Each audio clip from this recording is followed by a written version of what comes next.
بسم اللہ الرحمن الرحیم۔ السلام علیکم عزیز طلبہ، آج ہم نے اسم معرفہ کی اقسام، اس کے نام، اسم علم، اسم ضمیر، اسم اشارہ اور اسم موصول، اور آگے اسم علم، اس کی تعریف اور اسم علم کی اقسام کے متعلق پڑھیں گے۔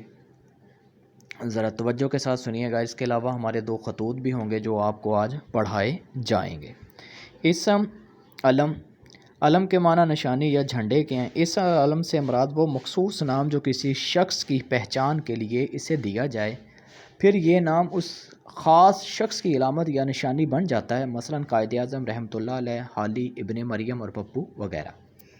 اس کے بعد اسم علم کی اقسام آپ کے سامنے آپ کو دکھائی دے رہی ہیں۔ اسم علم کی اقسام جو 5 ہیں: خطاب، لقب، تخلص، کنیت اور عرف۔ خطاب وہ اعزازی نام ہے جو کسی شخص کو اس کی خوبی کی وجہ سے حکومت کی طرف سے دیا جائے، اسے خطاب کہتے ہیں، جیسے شمس العلماء ہے، خان بہادر ہے، اور دیگر بھی آپ کے سامنے ہوں گے، ان کو دیکھ لینا۔ لقب وہ اعزازی نام ہے جو کسی شخص کو خوبی کی وجہ سے جو ہے وہ عوام کی طرف سے ملے، اسے لقب کہا جاتا ہے، جیسے حضور صلی اللہ علیہ وسلم کو رحمۃ للعالمین کا لقب ملا، حضرت موسیٰ علیہ السلام کا لقب کلیم اللہ ہے۔ اس طرح دیگر القابات ہیں جو انسان کو ان کی شخصیات کی وجہ سے ملتے ہیں۔ اور اس کے بعد تخلص ہے۔ تخلص جو ہے وہ شاعر کا وہ مخصوص نام ہے جو وہ اپنے اشعار میں استعمال کے لیے رکھ لیتا ہے، جیسے مرزا غالب میں غالب ہے، مولا الطاف حسین حالی میں حالی ہے۔ کنیت، کنیت جو ہے وہ نام جو باپ، ماں باپ یا بیٹا بیٹی کی نسبت سے پکارا جائے، مثلا حضرت عیسیٰ علیہ السلام کو ان کی والدہ کی نسبت سے ابن مریم یعنی مریم کا بیٹا، نبی کریم صلی اللہ علیہ وسلم کو ان کے صاحبزادے حضرت قاسم کی بنا پر ابو القاسم یعنی حضرت قاسم کے باپ کہا جاتا ہے۔ عرف کسی شخص کا وہ نام جو محبت، نفرت یا حقارت کی وجہ سے مشہور ہو جائے، جیسے عبدالرشید کو پیار سے شیدہ، نعمان کو نومی کہا جاتا ہے۔ یہ جو آپ کے سامنے بیان کی ہیں یہ تھی اسم علم کی اقسام۔ اس کے بعد ہے والدہ کے نام جو خط ہے۔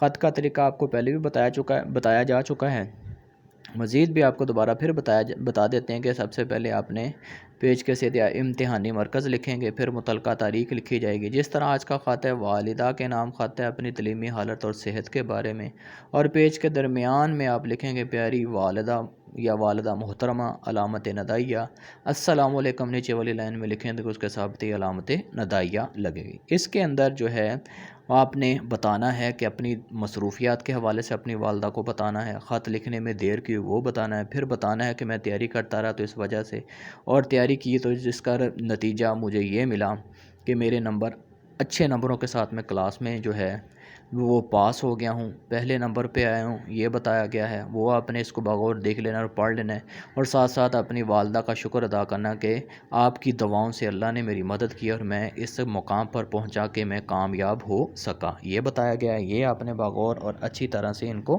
دیکھ لینا ہے، یاد کر لینا ہے، اور پھر آپ کے گھرانے کی اطلاع کے حوالے سے بھی بتا دینا۔ پھر اختتام میں آپ کا پیارا بیٹا اور آگے اپنا نام، اگر اسکول کے اندر ایگزام دے رہے ہیں، اگر کسی امتحانی مرکز میں بیٹھے ہوئے ہیں یا بورڈ کے امتحان دے رہے ہیں تو وہاں حمزہ چھوٹی ہے اور بڑی یہ لکھا جائے گا۔ اسی طرح دوست کے نام ہے جو خط ہے، اس کا طریقہ کار بھی وہ ہے، دوست اور سہیلی آپ کے سامنے نظر آ رہا ہے، تو وہ اس میں کہ والدہ کی بیمار پرسی کے لیے پوچھنا ہے، بیمار پرسی کے آپ کی دوست ہے جو اس کے والدہ بیمار ہوگی، آپ نے خط لکھ کے ان سے ان کی طبیعت کے متعلق پوچھنا ہے، اسے حوصلہ اور تسلی دینی ہے۔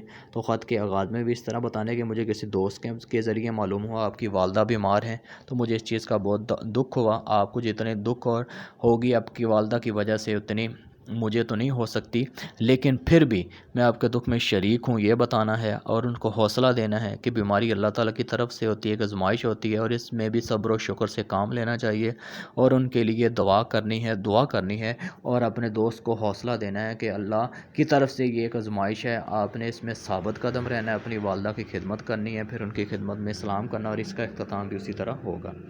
پھر ہے اسم کی جو اقسام ہے نا وہ جنس کے لحاظ سے دو ہیں، ایک مذکر اور ایک مؤنث۔ مذکر نر کے لیے بولا جاتا ہے، مؤنث جو ہے وہ مادہ کے لیے بولا جاتا ہے۔ آپ کی اسکرین کے اوپر جو ہے وہ مذکر مؤنث آپ کو دکھائی دے رہے ہیں، ان کو آپ نے اچھی طرح ذہن نشین کر لینا ہے۔ اس میں سے چند میں پڑھ دیتا ہوں، باقی آپ نے متعلقہ اپنی کتاب سے اس کو اچھی طرح یاد کر لینا ہے۔ ابا ہے امی، استاد استانی، باپ ماں ہے، بنگالی بنگالن، بوڑھا بڑھیا، بہنوئی بہن ہے، بھائی بھابھی ہے، بیگ نواب بیگم ہے، اس کا معنی بادشاہ ملکہ ہے، بیٹا بیٹی ہے، جو ہے بڑائی بڑائن، بھائی بہن ہے، بندہ بندیہ ہے۔